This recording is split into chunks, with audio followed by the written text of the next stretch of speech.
What can I say? This is just going to be more updates on things happening all over the place because this is our crazy life right now. So I just want to give you some information about different things that are happening and lots of stuff. So stick with me, folks, and I'll be right back.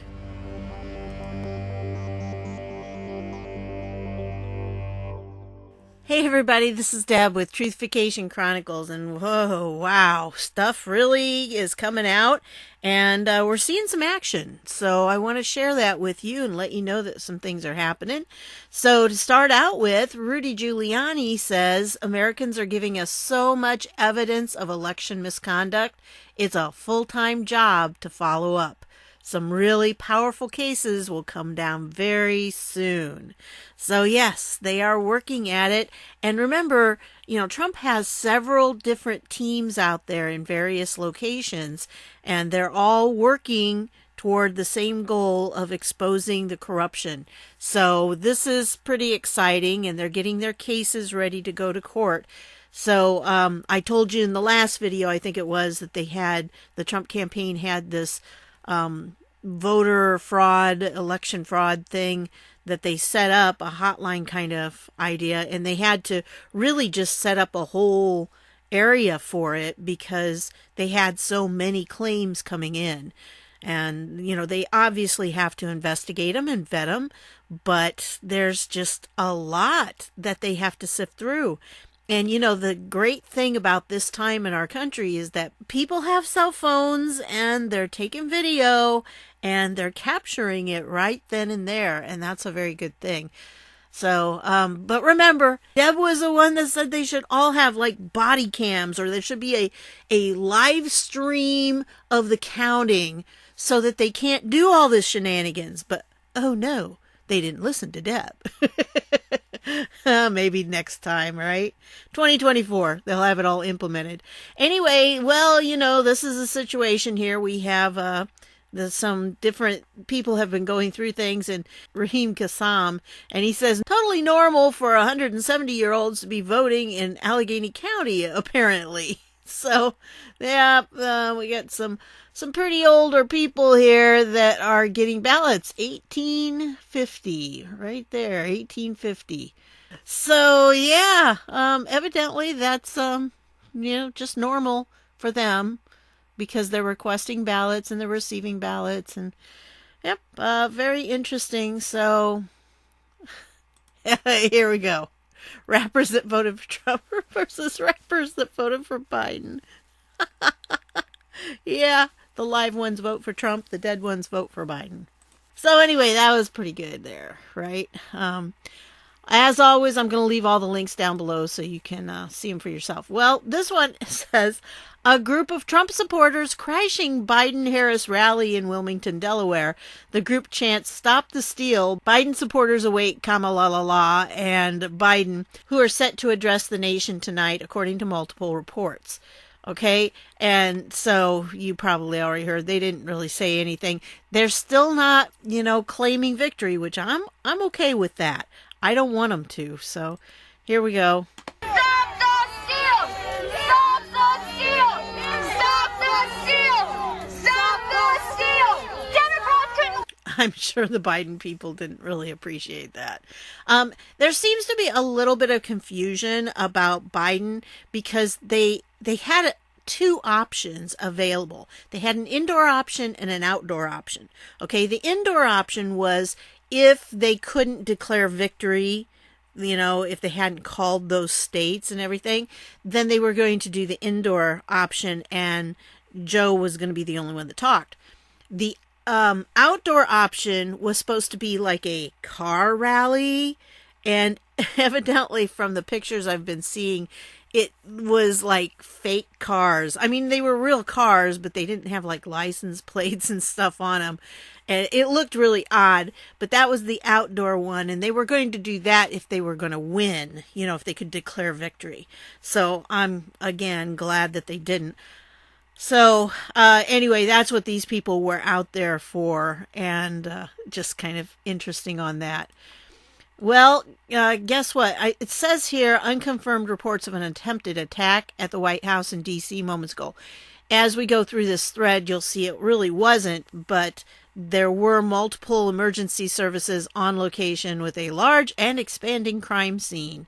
That's just kind of what they were talking about. But here, let me just play a little bit of this for you so you can see. So you can see they had like well, fire guys, trucks. it seems to have just escalated a little bit. Doesn't seem like just some strange dude.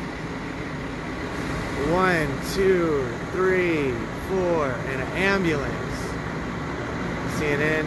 That's the CNN guy right there. Okay, so anyway, the situation was, as you go down here, sources tell me this is a suspicious vehicle near the White House with the Secret Service on site securing the vehicle, and then confirmed suspicious vehicle on Pennsylvania Avenue with one person taken into custody by the Secret Service, and they have this. So there they have some pictures and everything. So yeah, they did have them out there, but vehicle has been cleared of any danger per Secret Service, and they said bomb techs have cleared the auto.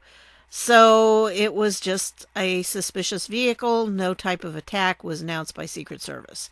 So that's the situation. I guess it really wasn't anything, but yeah, it just was an interesting event that was going on. I thought I'd share with you. Well, here's the deal, guys. They're calling this a glitch in the software in Michigan because they found in one county, and the only reason they found this was because it was a small county and it was a very strongly red county. And they found out that this software had dumped 6,000 votes from Trump into Biden, And so this is what this is Bill Binney, and he is like an NSA whistleblower. And so here's his idea, his theory on the glitch in the software. Well, these things that they're calling glitches in software that are randomly changing only certain votes, they're not glitches at all. Those are programmed into the software. It's doing exactly what it's supposed to do. If there's a problem in software, we call those bugs. If the bug is in the software, it does everything consistently with everything, not just selectively picking things. If only certain things are selected, picked, and changed, that's not a bug. That's designed in the software. That's intentional. So I thought that was kind of interesting.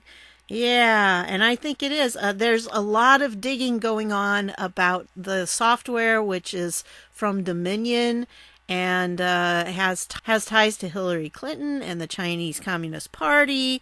And so, yeah, delightful, huh?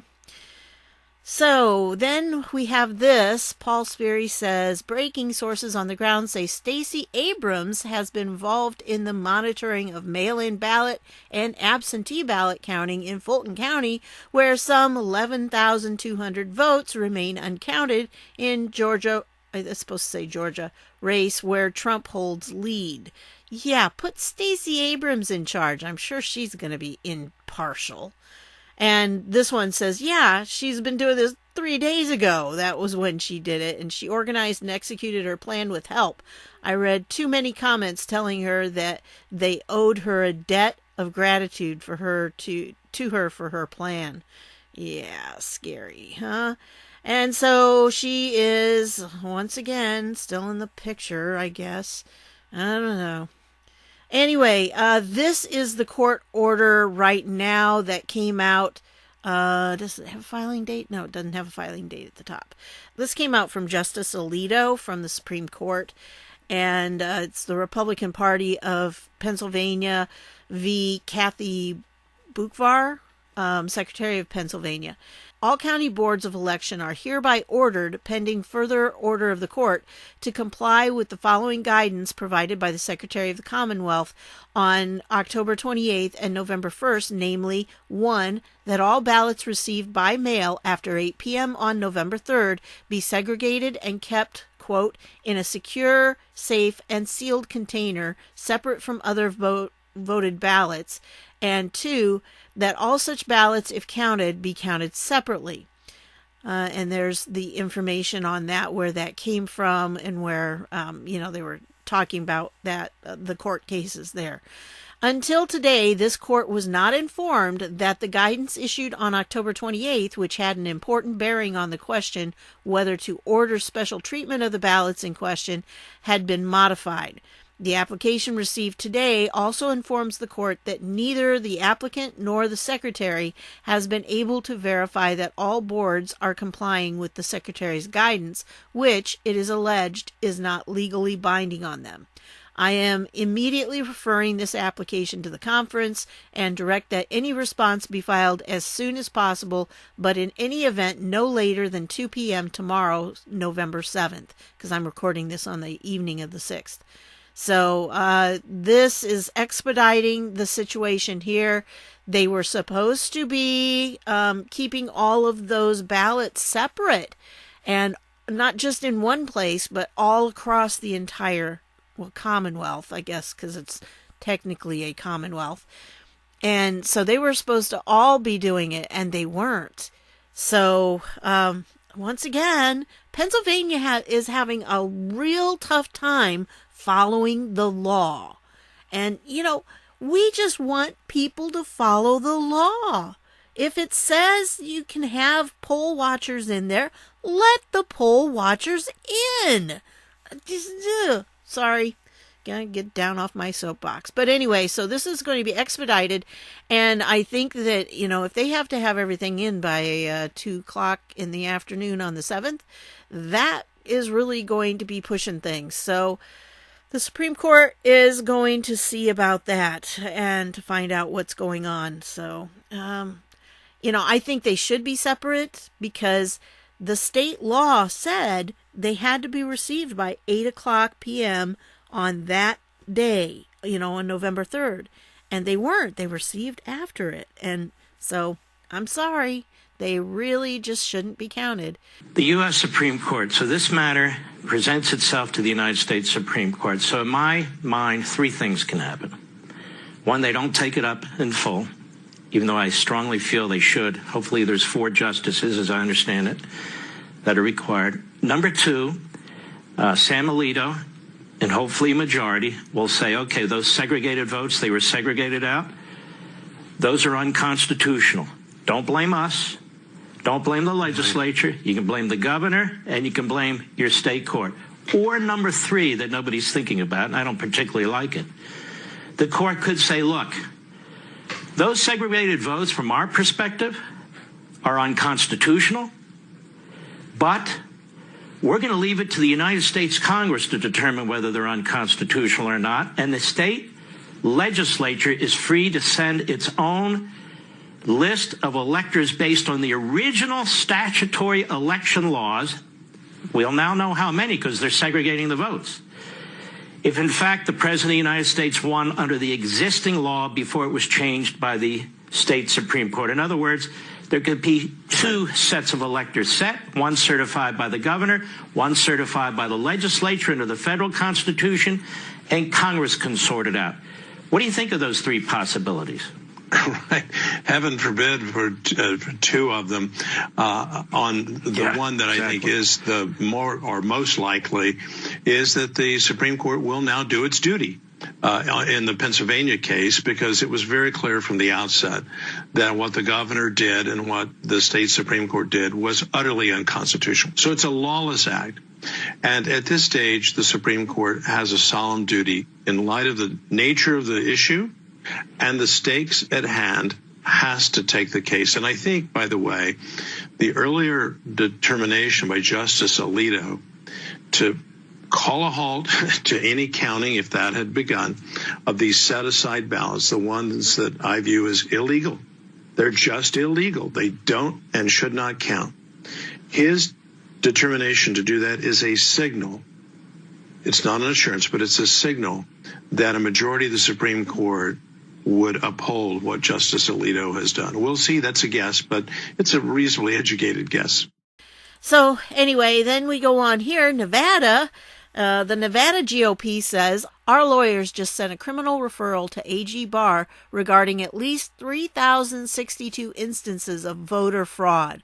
We expect that number to grow substantially.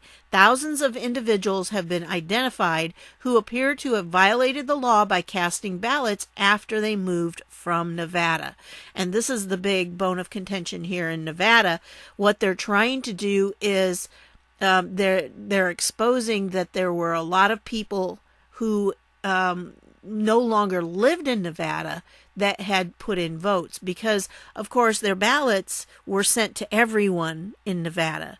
So if you moved, you got one. In fact, I think the radio guy here says that he lived in Nevada probably about 10 years ago or something, and he thinks he probably would have gotten a ballot, and he wonders if he voted in Nevada for Biden, because he's definitely not a Biden fan. So who knows? I don't know if there's a way of checking that or what, but it'd be something to kind of keep up on. But yeah, that's the situation. So 3,062 instances of voter fraud so far. Okay, that is confirmed. That's absolutely confirmed. Those criminal referrals have been sent to the Department of Justice.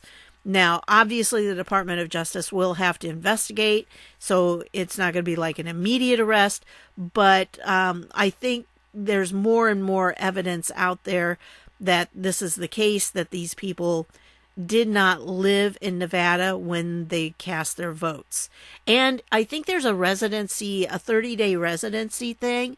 So anybody who has lived in Nevada for less than 30 days couldn't vote either. I think it was Nevada. I don't know. The different states are kind of like getting all blurred in my mind. So anyway, I wanted to show you this because this is from Georgia. And it talks about Georgians registered to vote can also do so by absentee ballot.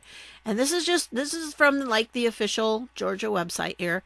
And here's what you would have to do if you wanted to vote absentee ballot. You would have to do this. You must first fill out, sign, and submit an absentee ballot application. You can do this online, by mail, by fax, or in person. Submit your absentee ballot application by the specified deadline. Absentee ballots may be requested anytime between 180 days prior to the election and the end of the business day on the Friday before the election. That's kind of cutting it close. But anyway, so this information is on file in Georgia for any of those ballots that were turned in, because Georgia didn't send them to everybody like some of those other states. Georgia had to have people request them. And so any of those ballots that Stacey Abrams is digging up, they had to have been requested. So that information should be on file, and they can, check against it to see, because, if people didn't request a ballot, then, there's a case there. And if they did, who's requesting these ballots? So, yeah, it's very interesting.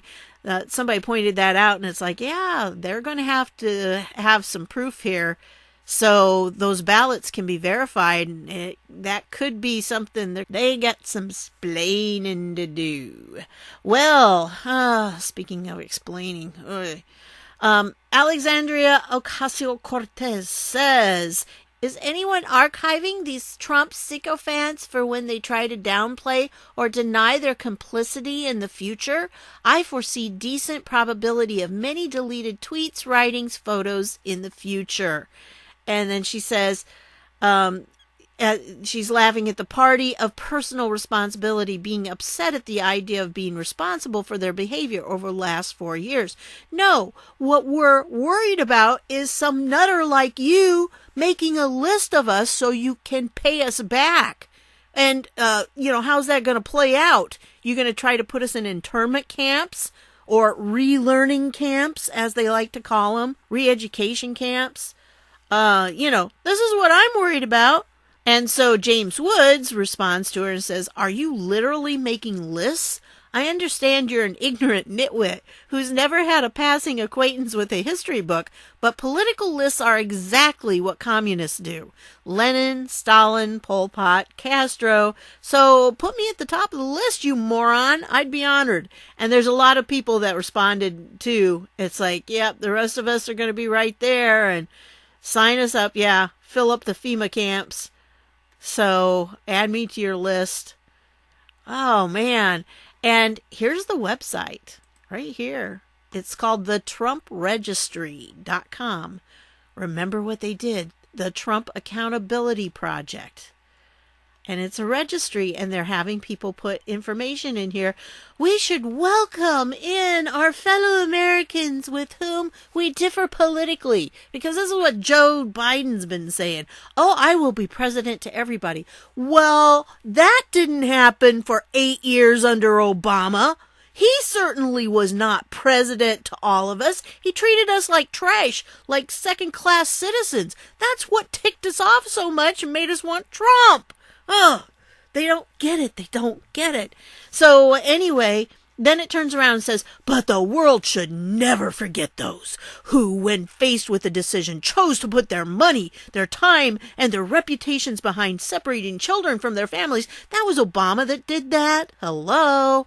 And the only time Trump did it was trying to test the kids' DNA to make sure they weren't being trafficked, which 30% of them were. That's what he was doing. Encouraging racism and anti-Semitism? Again, no and no. Trump has done more for the black community than any other president, pretty much, except, Abraham Lincoln. And anti-Semitism? He's the one that moved our embassy to Jerusalem. Hello? She really just doesn't get it. And negligently causing the unnecessary loss of life and economic devastation from our country's failed response to the COVID-19 pandemic. What in the world? Hey, you look at all the numbers, and if you notice, the CDC, by the way, is no longer keeping track of flu deaths. Yeah, it on the CDC website. They say that. They're no longer keeping track of them. Gee, I wonder why. Anyway, so this site will be a permanent record of individuals who worked for the Trump for President campaign in 2016 or 2020, individuals who worked as a political appointee in the Trump administration, individuals who were appointed by President Trump to any boards, commissions, or the judiciary, individuals who donated $1,000 or more to the Donald J. Trump for President and related campaign committees in 2016 and 2020. I mean, this should scare everybody. They're making a list of us because why? They're going to try to destroy us for what we did to them, which we didn't do anything to them. All we did was try to take our country back and expose the corruption of them. But, you can't do that. Kind of sounds a little like, this is how the mafia works. You hurt us and we're going to see that you pay for it. This is kind of what I'm feeling here. And individuals and organizations that publicly endorsed either of Donald Trump's campaigns for president in 2016 or 2020. It's what, 60-some million?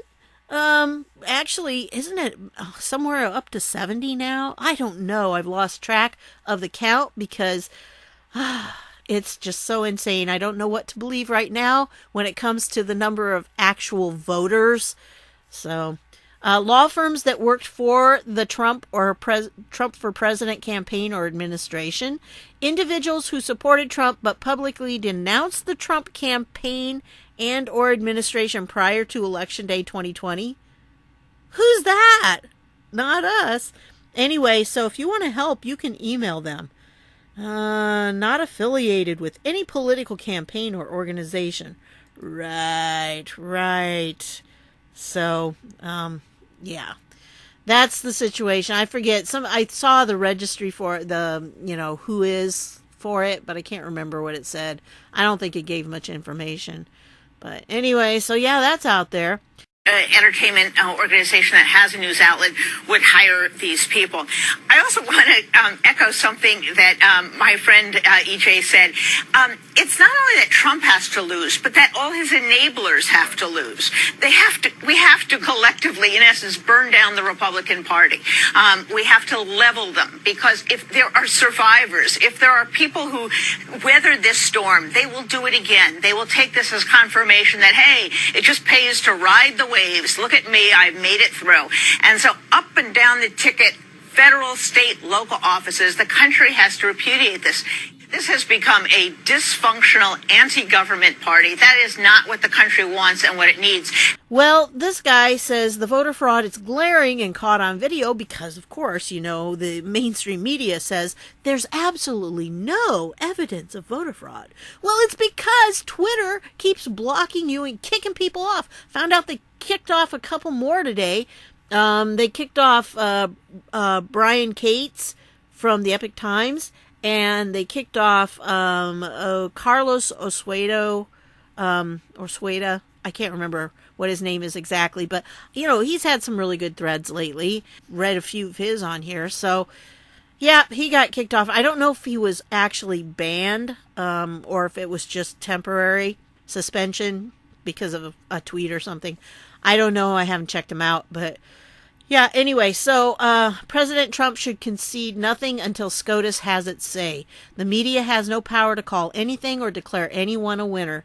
That's very true. And this guy, this Tony Toes here, says, here's a giant list of dead voters that all mailed votes in Pennsylvania. There are dozens of additional pages like this. And I sorted the ballot request by date of birth. See for yourself. And there's the actual link to it if you want to take it.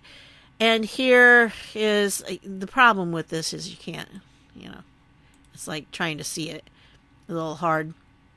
But yeah, you can tell if they were mail-in or regular. And this guy was born in 1915. What a trooper. He actually went in. It looks like he went in person to vote. Wow. Well, pretty great guy there, pretty spry evidently. And so a lot of 1915s, a lot of them. So now I don't know. I think it goes on over here and it tells you if they were, when they were received. I think one of these columns is when they requested it and when they received it. So I think over here is when they received it. And some of it was the ballot sent to them, or was it sent? Was it turned in? Was it received by the voting people? So yeah, there it is. Look at all these mail-ins. Man, those old people, look at them. They just got all kinds of mail-in ballots, didn't they? So anyway, thought I'd share that with you. The whole thing is right here, like I said, and you can just take that link and you can see it for yourself. All right. I think Michigan shut down their website like that because too many people were going and finding all the dead voters. One of them was like 1850 or something like that. Well, in the process of this, of course, if you keep on going down here, you get a bunch of people that are like, yeah, it's not true. But, there's some interesting comments on it. And this election integrity partnership, they had to do a whole thread because it's not quite true. And so this is the check for it, And of course, it's a coalition of research entities focused on detecting and mitigating attempts to prevent or deter people from voting or to delegitimize election results. Wow, that sounds just like the Democrat talking points, doesn't it? So they go through and they say, well, now look, that what you're seeing is not really what you're seeing. Okay, we've got the explanation and we will just explain it all away. I'm not buying it. Okay, so you can go through and you can read this because they're like, well, this is not necessarily true, and fact check. They're going to fact check them because the ballots of deceased voters are not counted. why are they mailing them out in the first place? Who's filling out these requests to get ballots? Now, I don't know. Was Michigan one of those that mailed to everybody? I don't remember if they were or not. But, why are you mailing them to dead people in the first place? And then what happens when the dead people don't send them back? Because I don't think the dead people are going to send them back. So what happens to them then? Do they just get, put in the trunk of some mail carrier's car and taken to Canada? Yeah, there was a guy arrested, a postal worker who just happened to have some ballots in the trunk of his car. He didn't have very many. I think he had 3. But still, it's like, what are you doing with them back there?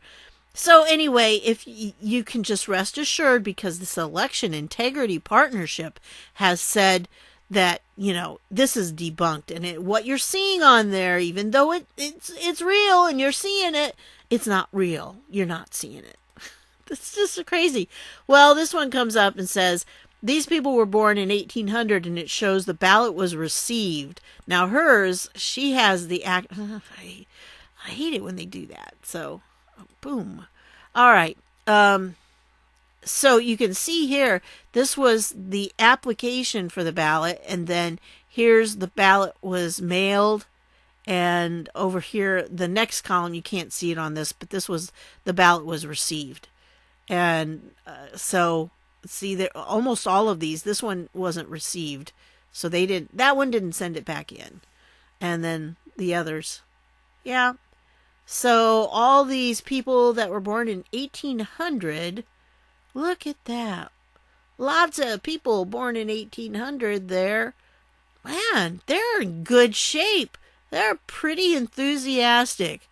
Now, I don't know if they're coming back from the dead or if they're still just walking around, a couple hundred years old. Pretty interesting. So, again, when you read this one here where they're telling you you're not seeing what you're really seeing, it's just like, what? You're trying to tell me that I'm looking at the data and you're telling me the data is not real. And it's like, well, wait a minute, it's on the official website. Why is it there if it's not real? Anyway, I wanted to share this with you because this is kind of going along with the same thing. But this one wants to show how to read these things. And so you have these people here that were born in, 1916, 1922, 23, 24. And they just kind of scrunched up the last name, and here's the first name. Application received, application source, application status. Look at all those accepted. Now, my dad was born in 1928, and he is still in good shape, and he voted. So, and my mom was 1930, so she voted as well. And so, yeah, I guess they could be, they could really be people who voted. Maybe. Just, 1922, I guess. 1960 and be pushing it, I think. But still very possible. The key is to find out, you would have to go through and compare them. And that's actually what this guy says here. He says there's a lot of data tracked by the secretaries of states concerning voter record. The data includes what county, which election, whether you are active, inactive, removable, not eligible, which precincts and various districts, mailing address, physical address, year of birth, party, voter ID number, and more. When it comes to absentee ballot, the image attached is a small section from real voter records for the 2020 general election in my state for illustrative purposes. I squished the last name column to protect the voters. The vote type indicates if the person requested an absentee ballot or voted in person during the early voting period. When voters request an absentee ballot, the date the application is received is recorded, as well as the source, paper, via mail, email, in person, or electronic. The clerk's office then has to verify the voter is eligible to vote in that state county. The application is either accepted or rejected. If rejected, the voter has a chance to cure the problem. If accepted, the date the ballot is emailed to the voter is recorded. The ballot status stays at sent until it is returned to the voter. In the example, 2 voters either forgot to mail the ballot back or it was lost in either the mail or the clerk's office.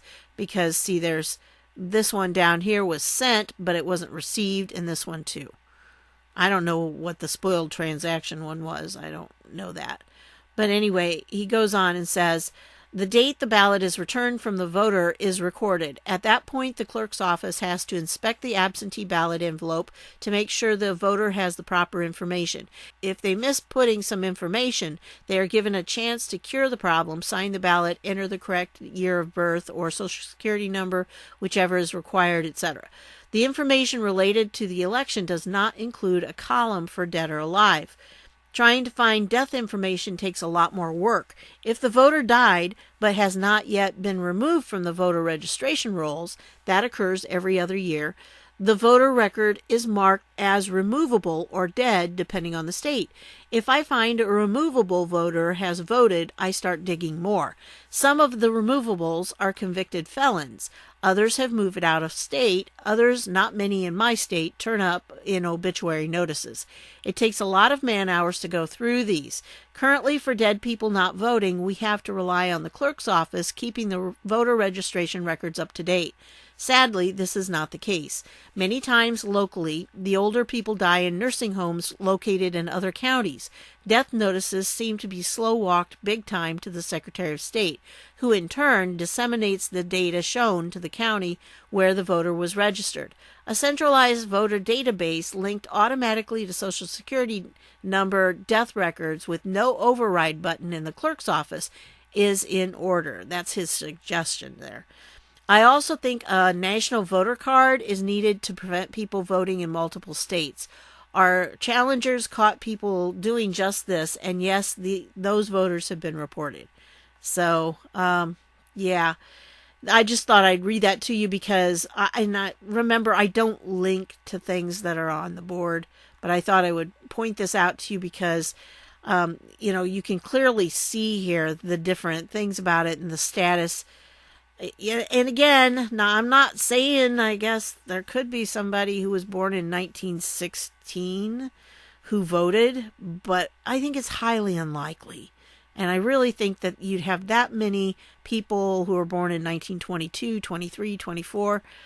I don't know. I guess it's possible, but I don't think it's very feasible. Okay, well, Catherine Herridge says this, Arizona 2020, and Maricopa County updated results. Remaining ballots include estimated early ballots left to process and tabulate 72,000.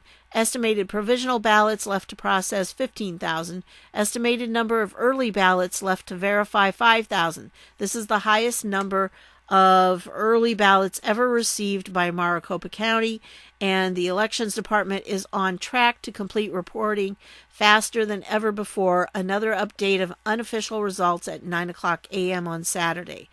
And so, Trump still should win that. He really should win Arizona. And so we'll see what happens, but legal battles will be there. And even if he would win, I can very easily see the Biden people, he's got all those lawfare lawyers. I can see them all diving in for it. Yep, they want to get their piece of the pie. Well, this is another one on the AOC tweet about the list. And so Ryan says, I 100% support President Trump. Please include me on your list and good luck canceling me. And so down here, there's more of them that, we're standing with Trump. So very interesting on that. And so that's kind of an overview. I'd give you a link to the full thing, but somebody had given it to me and I just didn't have enough time to watch it. So missed out on that. It's probably, I don't know if it's up somewhere else. But anyway, this is a retweet of it, but I wanted to show you down here because they said, didn't Flynn's lawyer say it appears the hammer was used? And then down here, guess what we've got? I want to say, first of all, thank you both for being here, and I appreciate it. So let's start with this election process. We just heard from John Solomon that the FBI indeed is being diligent, is involved, and we all hope he is exactly right. Your thoughts first about the knowledge now that the Justice Department is involved in this review of the election. Well, I'm delighted to hear that. I think there are any number of things they need to investigate, including the likelihood that 3% of the vote total was changed in the pre-election voting ballots that were collected digitally by using the Hammer program and a software program called Scorecard. That would have amounted to a massive change in the vote that would have gone across the country and explains a lot of what we're seeing. In addition, they ran an algorithm to calculate votes they might need to come up with for Mr. Biden in specific areas. I think that explains what happened in Michigan, where the computer glitch resulted in a change of votes of about 5,500 in favor of President Trump, just in one of 47 districts. All those districts need to be checked for that same, quote, software glitch, end quote, that would change the result in Michigan dramatically. The same thing is happening in other states. We've had hundreds of thousands of ballots mysteriously appear solely for Mr. Biden, which is statistically impossible as a matter of mathematics. It can all be documented. We are putting it into materials that we will file in federal court, and we need to seek relief in multiple states to enjoin the certification of any election results. So there you go. She kind of laid it all out there, didn't she? Thought that was very interesting that you would want to see that. And then this one down here, they're talking about some documented irregularities. The American people need to have confidence in our elections. Right now, we don't have that because across the country, Democrat officials are shutting down transparency, especially here in the state of Michigan. Democrats are damaging the country in the process of a smooth transition of power by not allowing a transparent process. Right here in Michigan, just last night in Oakland County, we found 2,000 ballots that had been given to Democrats that were Republican ballots due to a clerical error, and this took place in Rochester Hills. In Wayne County, Republican poll watchers were denied their legal right to monitor the election and purposely kept in the dark, both literally and figuratively, with poll workers blocking windows and padlocking doors. There are hundreds of reports of our poll watchers being intimidated and unable to do their job. There was a major software issue in Antrim County that we have concerns could have caused problems in other counties as well. This issue was brought to our attention by Congressman Bergman's office when they noticed the results being drastically different from what they expected and what they had received from that county in past elections. When they inquired with the clerk, they were told it was a software issue and it was corrected. But now we know that 47 counties use that same software. Okay, and you've heard more about this too, so I'm not going to play the rest of it because it's kind of long. It's 4.5 minutes long. But I'll leave the link to this tweet up here, and then you can go ahead and watch those others there if you want to. So yeah, stuff is happening. Stuff is happening. Now, check this out. And one of the reasons I wanted to get this on video is because I want to do it before anything happens and it just disappears. But yeah, here's pretty much what the Hammer type does. Hammer and Scorecard. This is what we're talking about. Andy Beshear has 673,948 votes. That ties to what the ribbon from CNN says. Same thing with Matt Bevin, 662,235. 662,235. Now, let me take you through, and real quick, I'm going to run it again. You're going to see, if you're watching just this gold, you're going to see a flash update, and then this guy's face fills the page, and then I'm going to show you what you really missed. So here we go. Watch the gold. The update's coming. Boom, there it updates, and now here's this guy. Now let me show you what you missed. We're going to drag this back frame by frame. And so here we are before the update, and now I'm going to start walking you forward. Watch the gold. Here comes the update from Clarity. Boom. There it is. So now the update, Andy Beshear has 674,508 votes. And look down below, Andy Beshear had 673,948. They haven't had a chance to update the ribbon because this is in split seconds we're looking now.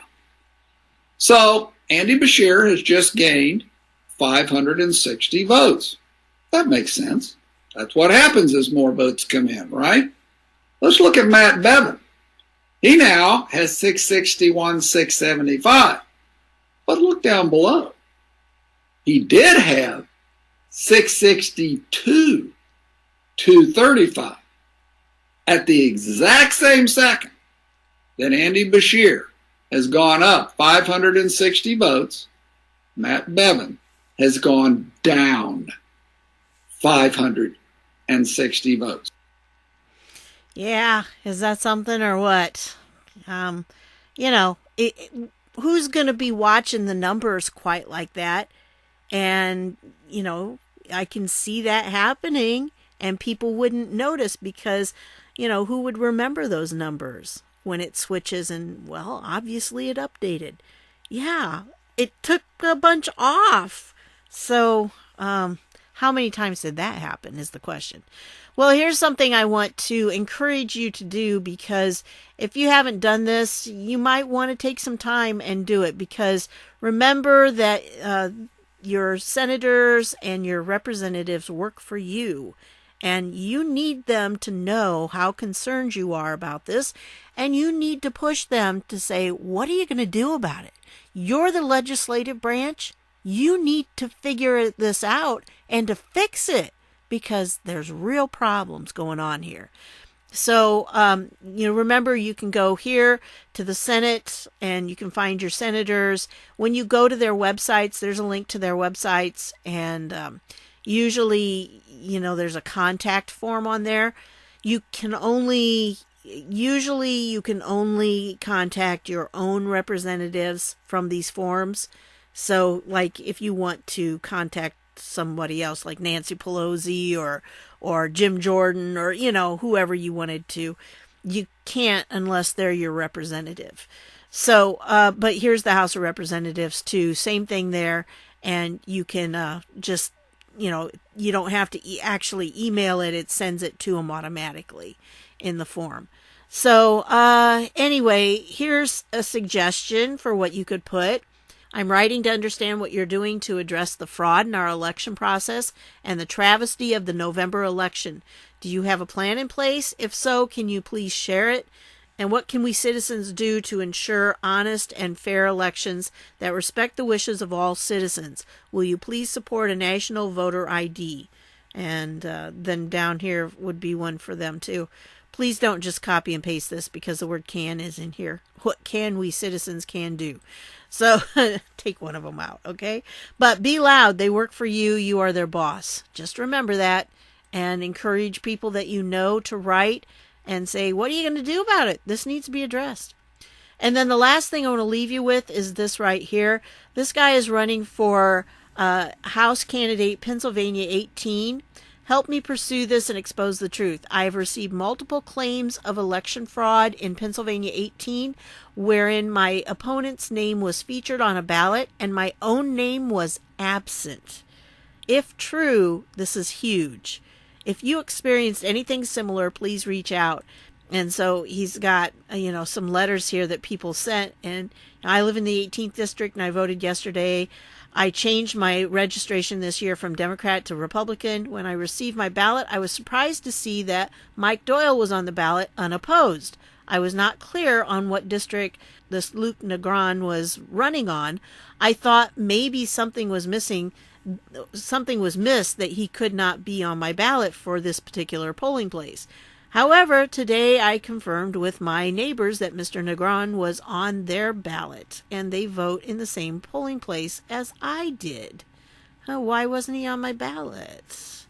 That sounds really, really strange. And another one, hey, you weren't on my ballot. You were not on my ballot. This is crazy. But yeah, after he chose Trump, the only other selections were Democrat or other, no Republican options. Can you imagine? Nothing else except for Trump on there. Yeah. Just a lot of crazy stuff happening. So can you imagine being somebody running for the House and it's like, sorry, your name is not on the ballot. I mean, I don't even know how to fix this. All right. At this point, I don't know how they can fix it. I really don't.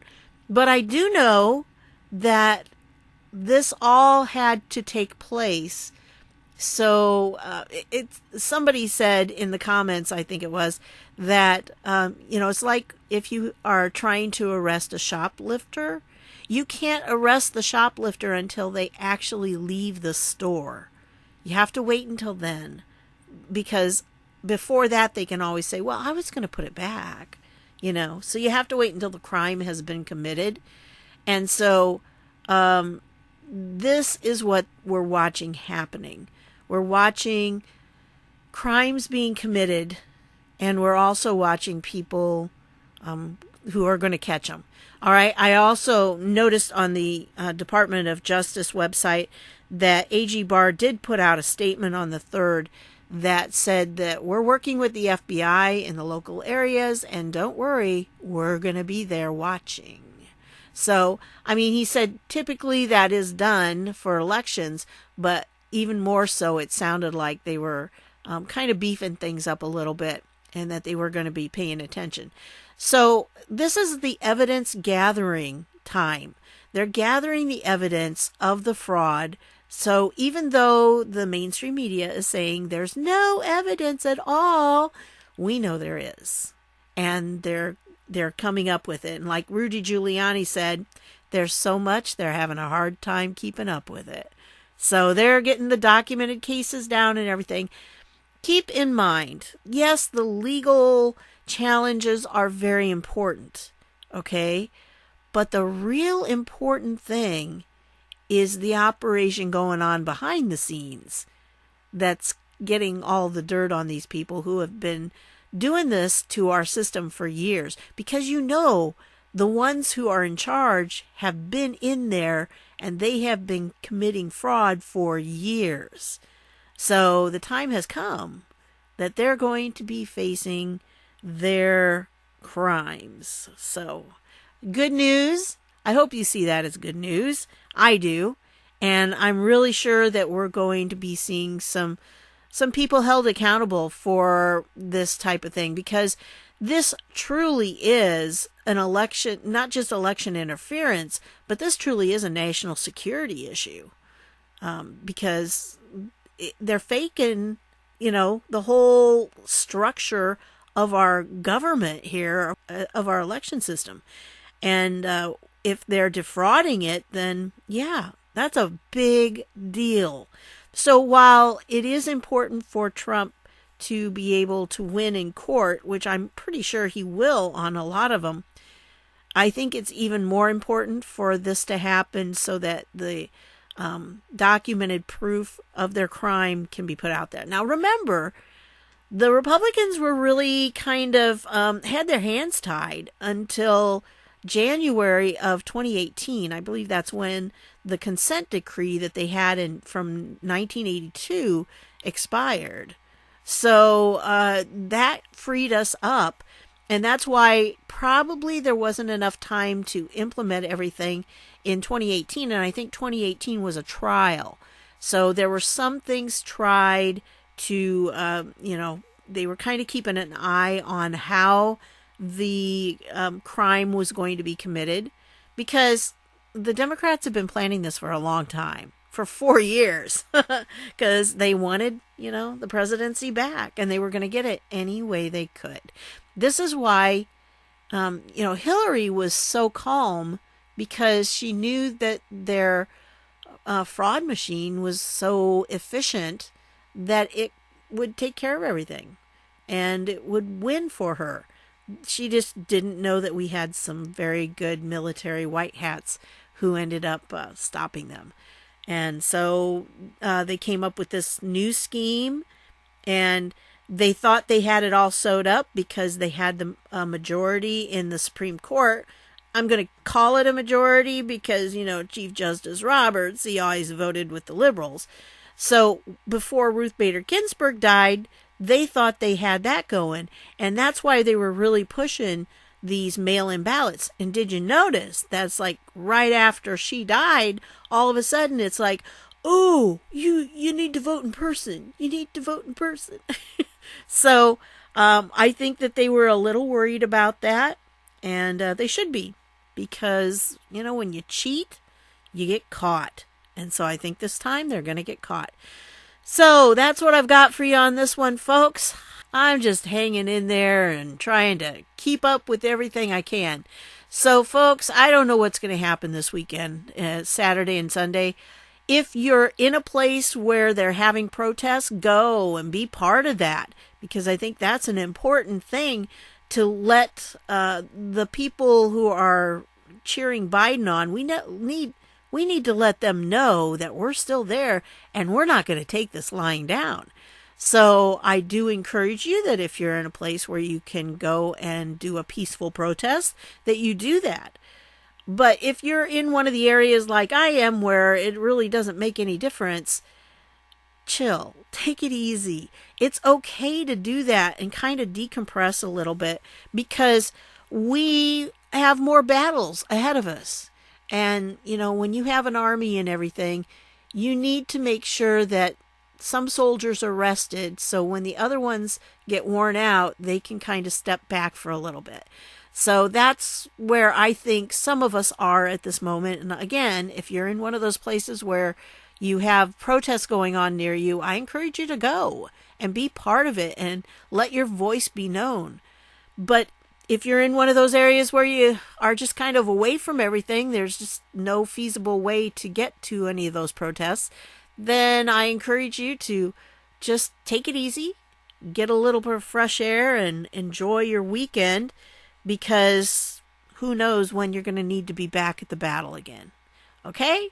Just dip in every once in a while, find out what's going on, make sure that you keep up with things, but you don't have to be glued to your computer or television or whatever. It's okay to take a little time and refresh yourself. All right? So that's what I've got for you on this one. I want to thank you for stopping by, and I'll see y'all later.